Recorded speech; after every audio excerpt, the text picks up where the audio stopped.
Alhamdulillah, wassalatu wassalamu ala rasulillah wa ala alihi wa ashabihi wa man wala, wala hawla wala quwwata illa billahil aliyyil azim. Subhanaka la ilma lana illa ma 'allamtana innaka antal alimul hakim. Rabbi shrah li sadri wa yassir li amri wahlul 'uqdatam min lisani yafqahu qawli. Amin amin ya rabbal alamin. Agak ngebrek-brek suaranya, soundnya. Hadirin jamaah yang dimuliakan oleh Allah, terutama guru kita yang hadir bersama kita lah Habib Syarif Assegaf. Kita doakan beliau selalu panjang umur, selalu sehat, selalu afiat, amin ya rabbal alamin. Dan kita yang ikut berkumpul malam hari ini, mudah-mudahan Allah gampangkan semua urusan dunia kita dan Allah anugerahkan kepada kita taufik kekuatan untuk mengamalkan urusan akhirat kita.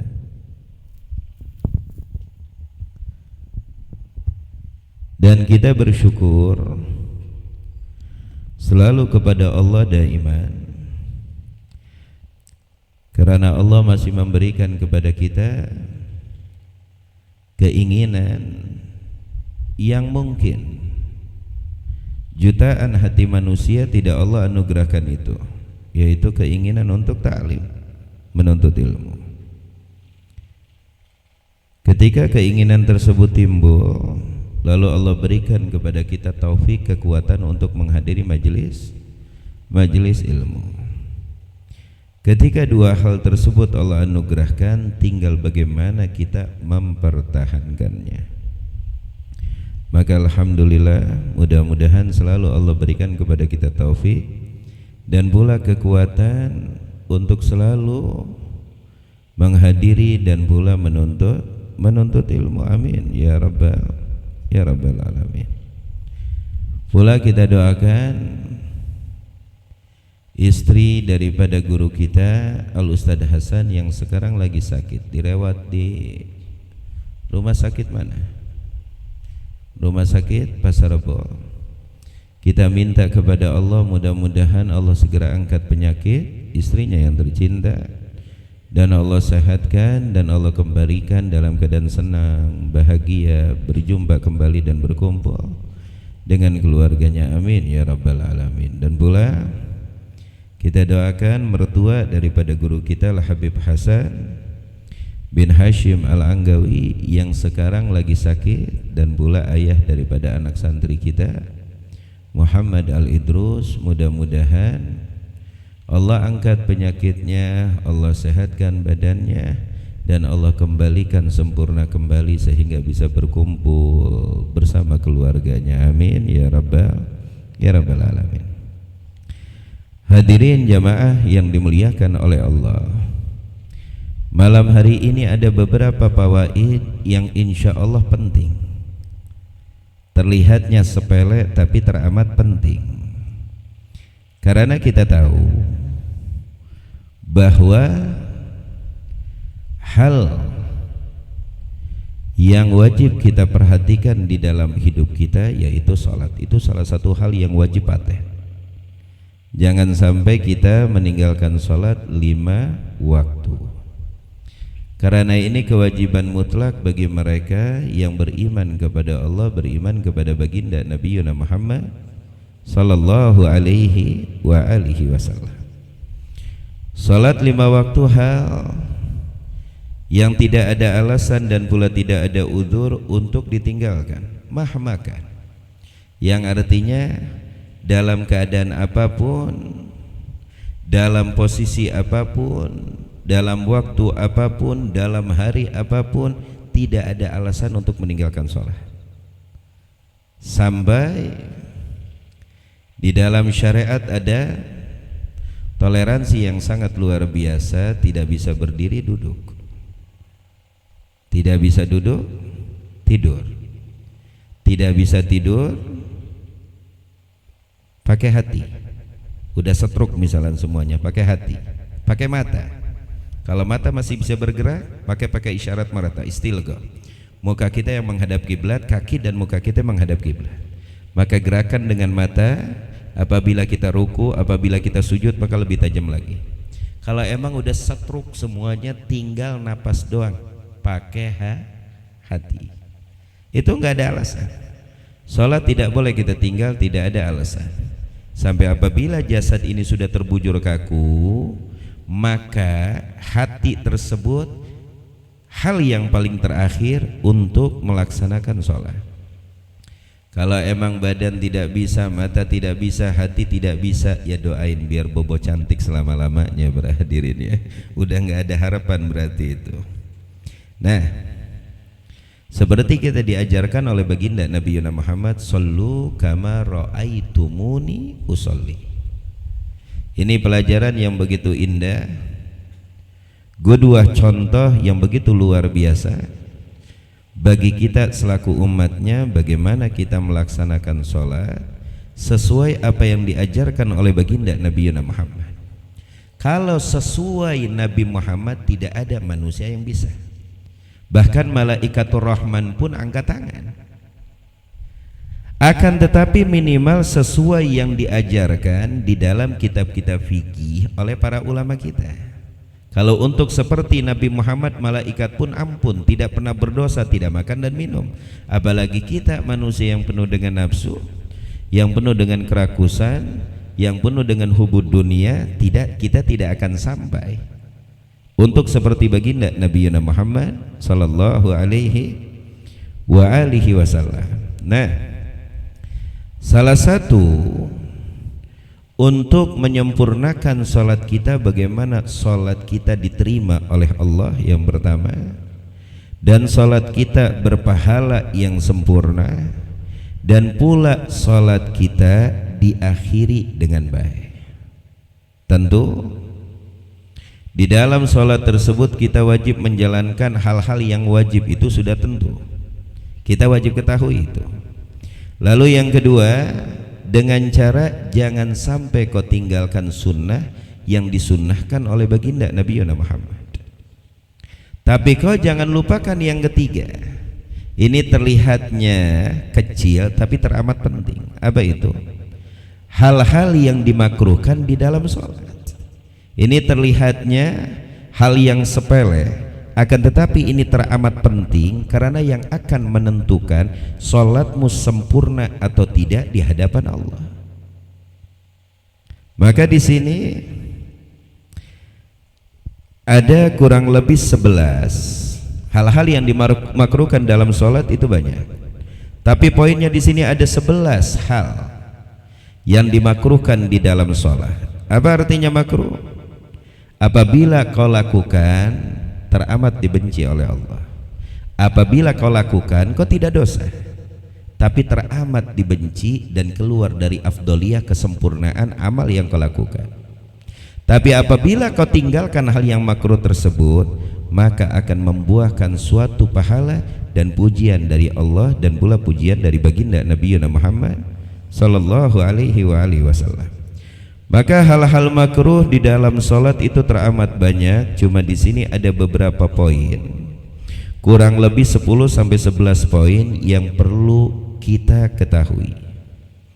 Yang pertama, yang dimakruhkan di dalam sholat, al-abas bi thawbihi aw badanihi. Itu yang pertama, al-abas. Apa artinya abas? Gerakan gairu maksud, harakah gairu maksud, itu abas. Anda bergerak tapi nggak punya tujuan. Terkadang kita sholat maaf, gatal tidak, ya, tapi kita garuk-garuk kepala kita. Padahal kita tahu kepala tidak gatal, tapi tangan kita garuk-garuk. Nah, ini gerakan yang tidak ada tujuannya. Terkadang kita nepok-nepok badan kita ya, tidak ada tujuannya, padahal tidak ada ya binatang yang singgah di tangan kita atau kita merasa gatal, tidak, tapi gerakan yang tidak ada tujuannya. Nah ini namanya abas. Entah itu menggerakkan baju kita, entah itu kita menggaruk atau memegang anggota tubuh kita. Nah ini yang dinamakan abas. Terkadang kita sholat, maaf ya, wah baju kita gitu-gituin ya. Anda mau sholat menghadap Allah, apa Anda mau ke tempat pernikahan ya, atau mau berangkat ke kantor ya? Terkadang baju kita rapi-rapiin, mau kemana ente? Rapikan baju sebelum kau sholat. Jikalau engkau merapikan bajumu tatkala engkau ingin berangkat ke kondangan, undangan atau tempat-tempat yang Anda tuju, lebih aula wa afdal, lebih utama ketika engkau menghadap kepada Allah. Nah ini abas, gerakan yang tidak ada tujuan, itu dimakruhkan di dalam sholat. Lalu yang kedua yang dimakruhkan di dalam sholat, at-takhassur bis sholat. Tahu apa itu at-takhassur bis sholat? Menaruh dua lengan kita atau tangan kita atau satu tangan kita di pinggang. Lagi sholat, tolak pinggang, apa ini namanya, tulak pinggang ya. Anda lagi melaksanakan sholat, Anda tulak pinggang. Nah ini makruh. Walaupun tidak membatalkan sholat Anda, tapi sangat dimakruhkan. Kaif Anda lagi menghadap Allah. Yang kita perlu tatkala kita menghadap Allah, merendahkan diri kita. Apabila Anda tolak pinggang, ini makruh ya. Karena menaruh tangan di pinggang kita seperti ini alamatul mutakabbirin. Ini tanda-tanda orang takabur ya, orang sombong. Makanya kalau kita ngelihat orang tolak pinggang, udah pengen ngegetok aja ya. Ini alamat tuh takabur ini namanya ya. Nah itu dimakruhkan. Tidak boleh kita menaruh tangan kita di pinggang kita ya, tolak pinggang seperti itu makruh. Lalu yang ketiga yang dimakruhkan di dalam sholat, raf'ul basar ila sama, mengangkat mata kita ke arah atas seperti ini. Nah ini makruh, karena yang disunahkan di dalam sholat bahwa matamu tertuju kepada mahallus sujud, tempat kita sujud. Jadi mendilikan mata ke atas itu makruh ya, karena akan menyebabkan tashwis ya, yang artinya was-was. Yang tadinya Anda khusyuk, lalu Anda melirik ke atas, lalu di atas ada sesuatu, akan menghilangkan khusyuk Anda ya. Nah itu mengangkat mata ke atas itu makruh tatkala Anda melaksanakan sholat. Lalu yang keempat yang dimakruhkan pula di dalam sholat, an-nadharu ila ma yulhi. Anda memandang sesuatu di dalam sholat yang bisa menghilangkan kekhusyuan Anda, ini makruh. Makanya kalau sholat kenapa disunahkan untuk tertuju kepada mahallus sujud, supaya hati dan pikiran Anda tidak tergoda dengan hal-hal yang lain, supaya Anda terus mengingat bahwa Anda dalam keadaan sholat dan menghadap kepada Allah.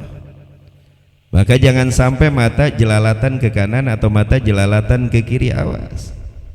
Ketika kita sholat mata jelalatan kanan, mata jelalatan kiri ya, lewat tukang batagor, udah selesai berhadirin ya, khusyuk sholat hilang, buru-buru pengen selesai sholat, takut batagornya habis dibeli sama orang, kita nggak kebagian. Inna lillahi wa inna ilaihi rajiun. Ingat, an-nadhar ila ma yulhi ya. Nah itu dimakruhkan ya, itu yang keempat. Lalu yang kelima, taghmidul ainain, memejamkan mata di dalam sholat, itu makruh. Cuma di dalam hal ini ada dua pendapat. Ada dua pendapat. Sebagian ulama berpendapat bahwa menutup mata, memejamkan mata tatkala sholat itu makruh tanpa ada alasan.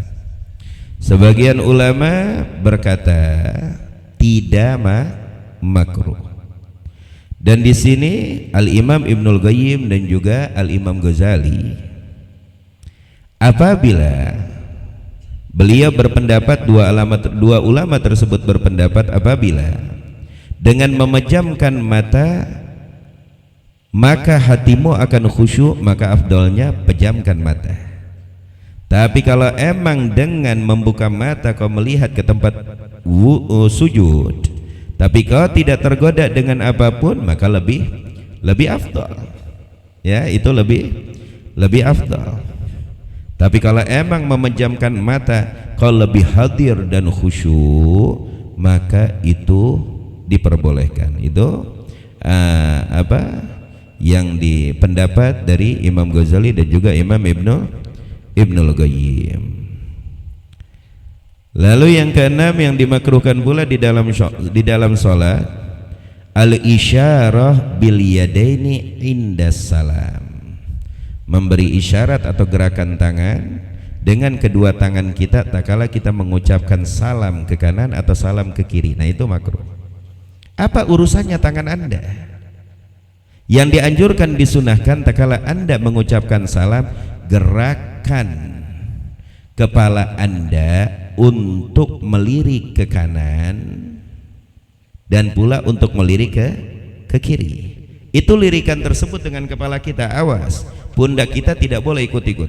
Assalamualaikum warahmatullahi, Assalamualaikum warahmatullahi. Ini namanya orang mau nyari maling, berhadirin ya, bukan musalam di dalam sholat. Nah, kalau Anda mengucapkan salam dengan gerakan tangan itu makruh. Assalamualaikum warahmatullahi, Assalamualaikum warahmatullahi. Apa kerjaan apa itu? Ya.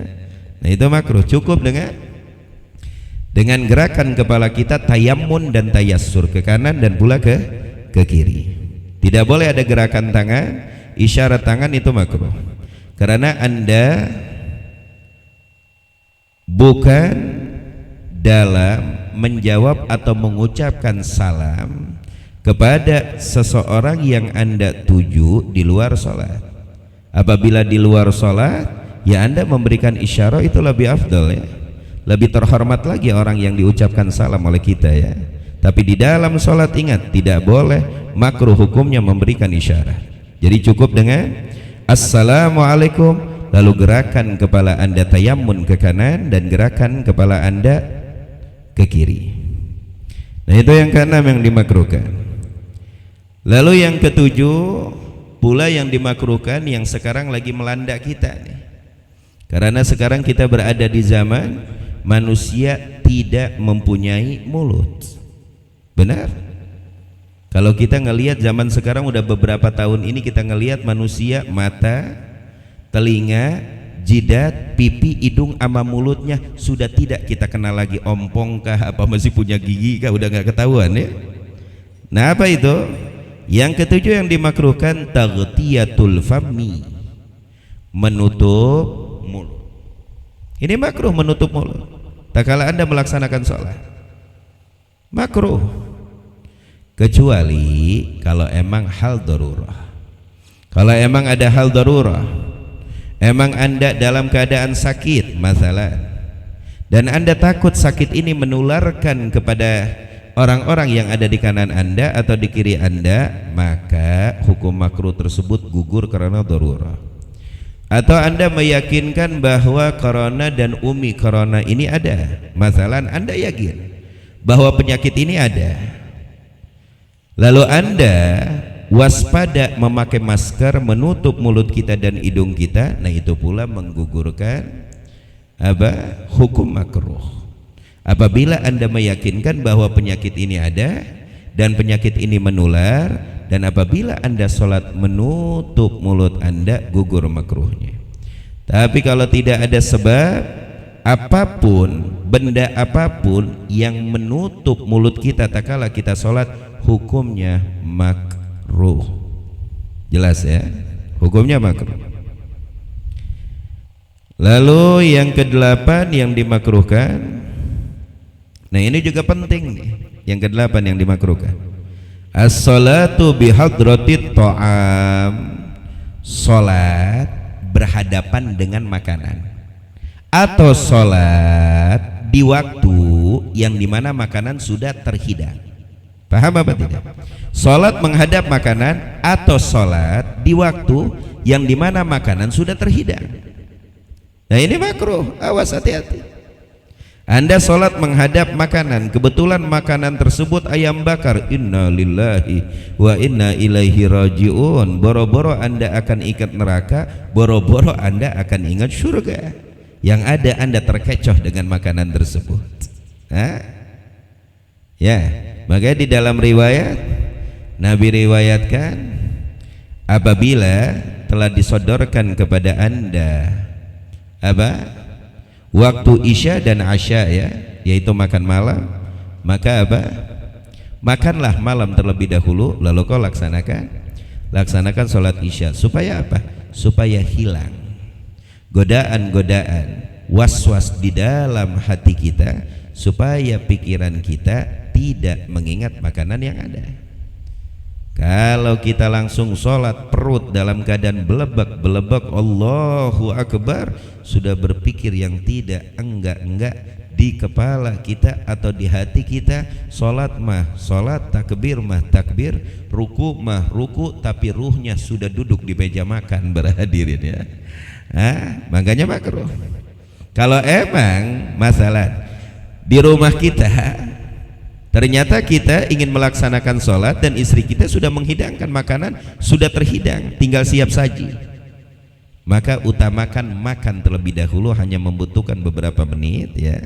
Lalu kau laksanakan sholat isya, supaya tidak ada gangguan terhadap khusyuk di dalam sholat kita. Kecuali kalau emang Anda min ahlil khusyuk, Anda tidak tergoda, bismillah, utamakan sholat, lalu kau makan.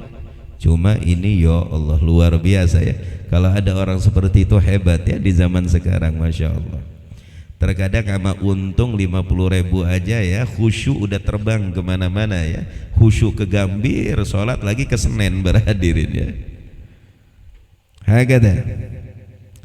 Jadi dimakruhkan sholat bihadrati ta'am, itu makruh, ya, bihadrati ta'am, ya. Maka di dalam riwayat apa? Idza wudi'al 'asya wa uqimatis shalah fabda'u bil 'asya. Apabila makan malam sudah dihidangkan, kata Nabi, dan waktu qomat sudah dikumandangkan, mana yang Anda pilih? Lalu kata Nabi, fabda'ul 'asya. Asya dulu, makan malam dulu, baru kau laksanakan sholat. Karena inti di dalam sholat apa? Khusyuk, ya. Itu yang ke-8. Yang ke-9 pula yang dimakruhkan di dalam sholat, as-sholatu ma'a mudafa'atil akhbathain, yaitu melaksanakan sholat dengan menahan hadas kecil dan pula hadas besar. Kita melaksanakan sholat, kita memaksakan untuk melaksanakan sholat, sedangkan kita lagi menahan buang air kecil, makruh. Lebih baik kau buang terlebih dahulu, selesaikan terlebih dahulu, lalu kau lakukan sholat. Atau lagi menahan buang air besar, ini 2 hadas nih, ya. Lebih baik kau selesaikan dahulu, lalu kau laksanakan sholat. Jangan kau paksakan untuk sholat, dijamin kau tidak akan khusyuk, dijamin berhadirin, ya. Maka rapikan terlebih dahulu, lalu kau laksanakan sholat. Nah, itu makruh. Lalu yang ke-10 yang dimakruhkan di dalam sholat, as-sholatu inda mughalabatin naum. Nah, ini makruh. Melaksanakan sholat Anda dalam keadaan ngantuk besar, ini makruh. Makruh ini, ya. Makanya kalau bisa laksanakan sholat itu di waktu Anda sudah segar dan bugar. Anda laksanakan sholat di waktu Anda sudah segar dan bugar. Jangan sudah mentok, mata sudah mulai anyap, keadaan ngantuk sudah mulai berat, lalu Anda laksanakan sholat, dijamin khusyuknya hilang. Karena ilah di sini jangan sampai ada sebab yang bisa menghilangkan rasa khusyuk di dalam hati kita tak kala kita sholat. Makanya makruh kita melaksanakan sholat dalam keadaan ngantuk berat. Bagaimana? Emang sifat ini orang tiap menitnya ngantuk, tidur ngantuk, nggak tidur ngantuk sama. Ya udah sholat aja kalau emang begitu, berarti ini penyakit berhadirin ya. Nah itu yang ke-10. Lalu yang ke-11 juga ini kita perlu tahu. Apa yang dimakruhkan yang ke-11? Iltizamu makani khasin minal masjidi lis-sholati fihi ghairul imam. Apa artinya? Menetap pada satu tempat apabila Anda melaksanakan sholat di musola atau di masjid. Itu makruh. Itu makruh. Ghairul imam, kecuali imam, karena imam satu tempat. Kalau kita makmum, kapan kita datang, di mana ada lapak yang kosong, sholatlah di situ. Jangan pula pilih tempat. Jangan sampai tempat di masjid tersebut hukumnya jatah-jatahan. Oh di pojok sini jatahan. Tidak boleh ada yang sholat di sini karena ini tempat anak. Nah itu iltizam, itu makruh. Dan keutamaan orang yang tidak iltizam di satu tempat, yang tidak menetap di satu tempat melaksanakan sholat, apa itu keutamaannya? Karena setiap tempat yang kau sujudi semuanya akan bersaksi di hadapan Allah. Luar biasa. Nah maka dari itu ini ada 11 poin inti ya yang perlu diingat untuk menyempurnakan sholat kita. Tentulah sholat kita tidak akan sempurna apabila hal-hal yang makruh masih kita lakukan. Dan banyak keteledoran terutama pada anak-anak muda kalau melaksanakan sholat. Ingat, jangan sampai engkau memakai pakaian yang bergambar. Sholat pakai kaos, depannya gambar Doraemon, belakangnya gambar macan berhadirinnya. Ini bakal menghilangkan khusyuk bagi makmum yang di belakang Anda. Bagi makmum yang sholat di belakang Anda akan hilang khusyuknya ya. Rakaat pertama ngitung kumisnya Doraemon ya. Rakaat kedua ngitung taringnya macan, ayo terus hilang khusyuknya. Maka memakai baju dzatus suwarin itu makruh. Jangan sampai kita memakai pakaian di dalam melaksanakan sholat, terutama jamaah ya, yang bergambar. Nah itu makruh ya, karena itu akan menghilangkan rasa khusyuk di dalam hati orang lain yang ikut andil sholat berjamaah dengan kita. Wallahu a'lam bissawab. Ada yang mau bertanya buat ikhwan silakan. Kalau ada yang mau bertanya silakan.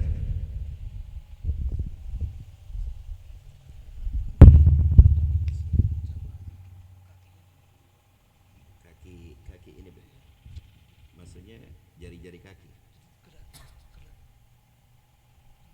Pas lagi apa berdiri? Pas lagi berdiri. Nah ini ada pertanyaan dari Habib Syarif. Ketika kita berdiri sholat ya, sholat jamaah, mungkin kita sering rasa ya seperti itu ya. Terkadang kita ada gerakan ya, mengangkat kaki. Nah ini termasuk minal abas. Termasuk minal abas, hal yang dimakruhkan di dalam sholat. Karena gerakan yang tidak ada tujuan.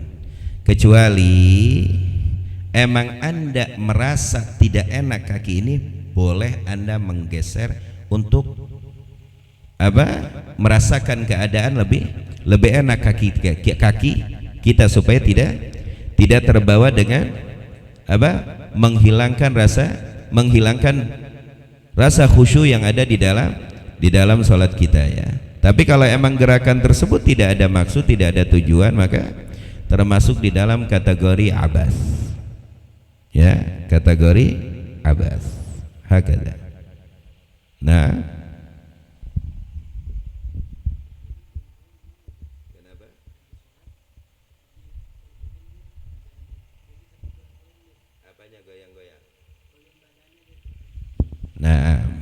Ini ada pertanyaan, gimana kalau kita lagi sholat badan kita bergoyang-goyang? Ingat, gerakan yang tidak ada maksud di dalam hukum fikih, kalau emang anda niatkan tala'ub, ini buat main-main, seketika sholat kita batal. Paham tuh? Tapi gerakan tersebut kalau tidak ada tujuan main-main, maka masuk di dalam kategori makruh. Tapi di sisi lain kita perlu ingat, kalau emang ada orang yang sudah terlanjur usia, ya udah tua, terus kita lihat ada getaran sedikit, nah itu suatu kewajaran, karena bukan kesengajaan, emang faktor usia. Karena kita sering lihat ada sebagian orang-orang tua yang sudah lansia, ya umurnya tua, itu terdapat di badannya getaran-getaran, bukan karena disengaja, karena emang faktor umur. Nah, kalau emang gerakan tersebut anda tala'ub, ya tidak ada tujuan, maka niat untuk menggerakkan aja, happy begitu bermain, maka batal salat kita. Tapi kalau emang gerakan tersebut yang tidak dirasa, tidak ada tujuan, makruh, seperti yang tadi kita dengar. Tapi kalau emang gerakan tersebut dari orang lansia, nah kita husnudzon, karena itu faktor umum. Wallahu a'lam. Ada lagi yang mau bertanya? Ya, Mas Magir.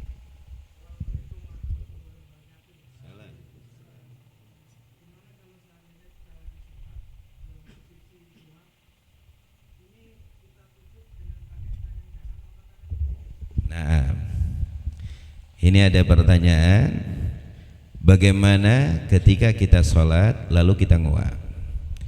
Apakah ditutup atau tidak? Itu yang pertama.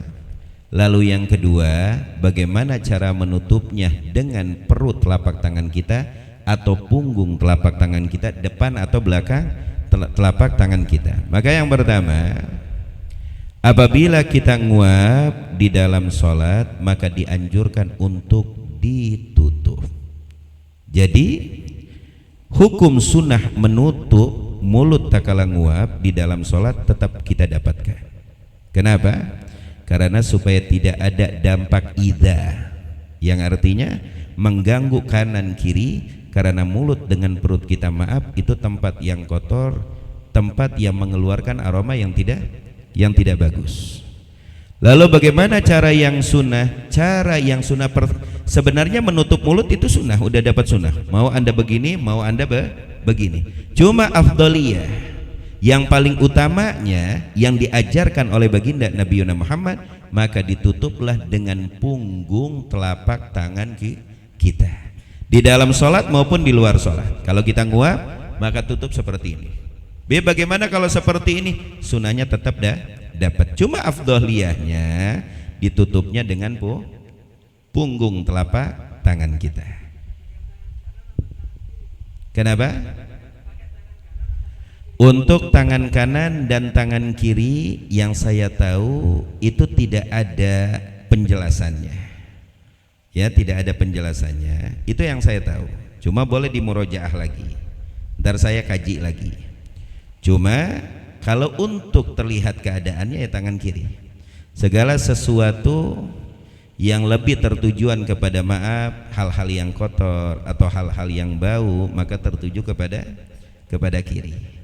Tapi segala sesuatu yang tertuju kepada hal-hal yang mulia, hal-hal yang agung, maka tangan kanan, seperti membawa Al-Quran, membawa kitab, memegang tasbih, bermusafahah. Nah itu yang tertuju kepada hal-hal yang mulia dengan tangan kanan. Cuma untuk pastinya saya belum dapat itu dari awal juga, mungkin perlu ada murojaah. Yang penting intinya seperti itu. Wallahu a'lam. Ada lagi yang mau bertanya?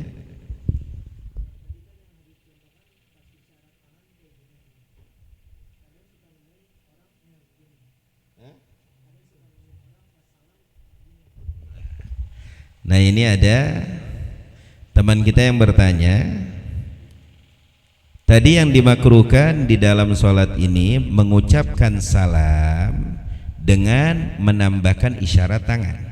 Itu yang dimakruhkan, yang tadi pembahasan kita. Lalu ada pertanyaan lagi, teman kita terkadang melihat kalau lagi tahiyat, maaf, ini tangan seperti ini ya, lagi tahiyat. Terkadang dia mengucapkan assalamualaikum, tangannya tidak diangkat tapi dibalik. Hada minal abas. Ini salah satu gerakan yang tidak ada tujuan. Salah satu gerakan yang tidak ada tujuan yang masuk kepada makruh yang pertama, ala abas ya. Tidak ada tujuan. Kecuali lagi salam, assalamualaikum, Anda dadah, 1, 2, 3, batal 3 gerakan ya. Itu batal karena 1, 2, 3 gerakan mutawaliyah yang berlanjut itu membatalkan sholat. Sholat kita batal. Maka bagaimana solusinya? Solusinya kalau Anda ingin bergerak, ketika gerakan pertama, kedua, berhenti sejenak. Dengan berhenti sejenak maka hitungan kembali kepada 1. Kadang kita melihat, maaf, kalau di masjid itu kalau ada lawang itu bagus. Masalah di tempat kita di depan, kita lagi sholat jamaah, lalu di sop depan ini kosong, maka disunahkan bagi makmum yang di belakangnya untuk maju mengisi kekosongan sop yang ada di depan. Tapi terkadang kita lihat seperti ini, 1, 2, 3. Ini Anda jalan-jalan bukan sholat. Paham apa tidak? Karena 1, 2, 3 dengan berlanjut batal sholat kita. Jelas apa tidak? Jelas apa tidak? Maka bagaimana cara hilangnya supaya kita tidak batal? Begini, 1, 2, berhenti apa tidak? Kembali lagi hitungannya ke 1. Maka tinggal 1, 2. Selesai apa tidak? Karena yang membatalkan itu 3 kali berturut-turut itu membatalkan sholat. Jelas apa tidak? Jelas apa tidak? Lalu bagian mana yang membatalkan sholat? Juz'un minal asal. Itu yang membatalkan sholat, gerakan itu salah satu bidang dari keseluruhan. Contoh, kalau kita menggerakkan tangan kita 1, 2, 3, batal apa tidak? Batal. Karena ini sudah menjadi satu bagian dari jasad kita, dari asal kita. Paham apa tidak? Atau kaki kita goyangkan 1, 2, 3, batal. Karena ini bagian, karena ini dinamakan apa? Kaki. Ini dinamakan tangan. Kecuali bagian dari bagian yang asal itu tidak batal. Contoh, Anda lagi sholat, lalu pipi Anda gatal, lalu Anda ingin menggaruk. Kalau cara garuk Anda begini, 1, 2, 3, berarti Anda sudah tamat di Ragunan. Kan begitu? 1, 2, 3, batal sholat. Lalu bagaimana caranya? Maka tangan tersebut Anda angkat, taruh terlebih dahulu di pipi Anda, lalu garuk dengan 1 jari. Apa susahnya? Emang semua muka apa? Pakai 5 jari nggak garuk? Taruh lalu dengan jari. Mau 10 kali pun tidak batal. Kenapa? Karena jari bagian dari bagian asal, bagian dari tangan, dan tangan bagian dari tubuh kita. Jelas apa tidak? Jelas apa tidak? Nah itu gerakan. Ada yang mau bertanya lagi?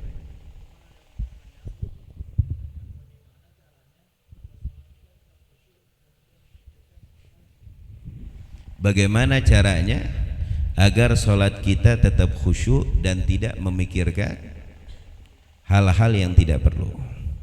Ini banyak kita pertanyakan kepada tuan-tuan guru kita. Untuk syarat khusyuk itu begitu banyak, dan cara untuk merasakan khusyuk emang sesuatu yang mulia dan emang berat. Cuma para tuan-tuan guru kita memberi gambaran kepada kita, kalau Anda ingin khusyuk di dalam sholatmu, maka rapihkan kunci sholatmu, yaitu wudhu. Ini kebanyakan orang kalau sholat Allahu Akbar, luar biasa para hadirin ya. Pengen ngehusyuin diri, tapi dia tidak melihat hal sebelum sholat tersebut. Coba lihat, wudhu Anda sempurna apa tidak?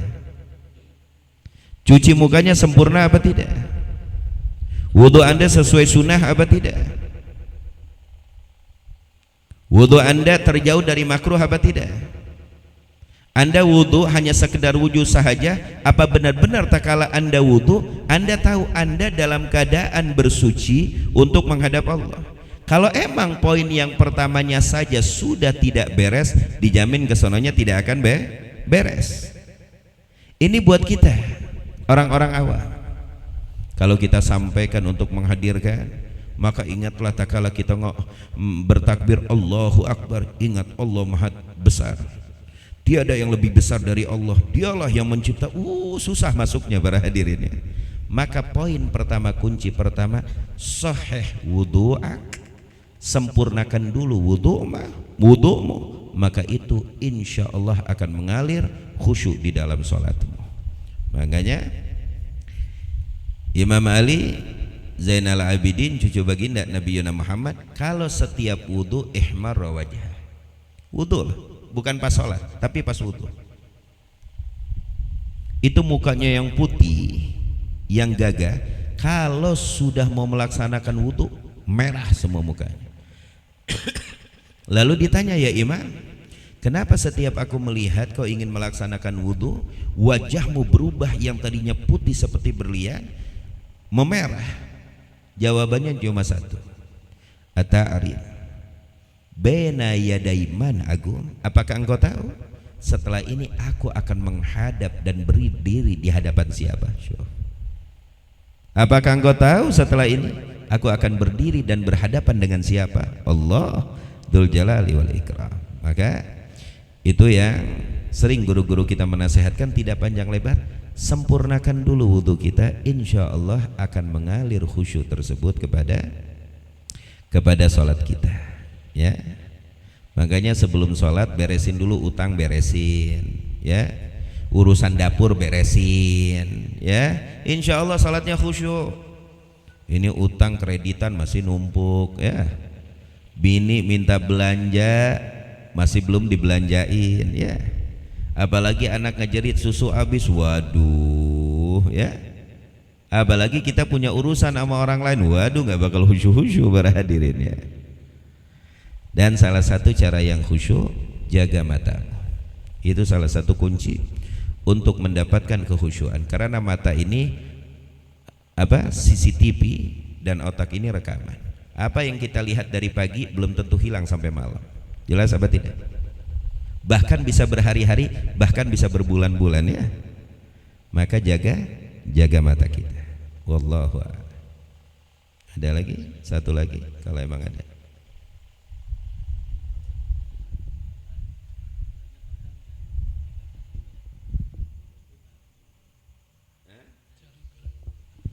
Oh, ada yang tahiyat ketika mengacungkan sababah, ya, ini jadi telunjuk, ya, ketika tahiyat bergerak-gerak, ya. Nah, kalau itu bergerak-gerak, kalau emang tidak ada tujuan dan tidak ada maksud, yaitu minal abas, masuk di dalam kategori abas, yaitu yang dimakruhkan yang pertama di dalam sholat, gerakan yang tidak ada tujuan dan tidak ada maksudnya. Wallahu a'lam. Tapi jangan sampai Anda mengatakan orang yang seperti ini bid'ah, awas, ya. Jangan asal nyelutuk bid'ah lu. Ngelihat musolat sholat subuh nggak pakai kunut, waduh, ini musolat sesat nih, bid'ah. Nah, itu masalah sunnah. Kita membid'ahkan seseorang apabila akidahnya sudah menyeleweng. Paham apa tidak? Tapi di dalam hal yang sunnah, kan hukum sunnah itu kan ta'rifnya dilakukan dapat pahala, tidak dilakukan tidak berdosa. Berarti kalau Anda meninggalkan meninggalkan sunnah di dalam sholat, tidak membatalkan sholat Anda, maka tidak perlu dimasalahkan terlalu besar sampai kita membid'ahkan saudara kita. Oh, dia sebenarnya tukang bid'ah, biarkan dia membid'ahkan kita, biar habis omongannya, biar pahalanya ngalir terus ke kita. Tapi kita membid'ahkan mereka karena penyelewengan di dalam segi akidah. Paham apa tidak? Tapi kalau hal furu'iyah, ya, apalagi hal-hal yang sunnah, jangan sampai kita melontarkan mereka bid'ah atau mereka sesat, ya, jangan. Paham tuh? Wallahu a'lam bissawab. Mudah-mudahan Allah anugerahkan kepada kita keberkahan yang sempurna.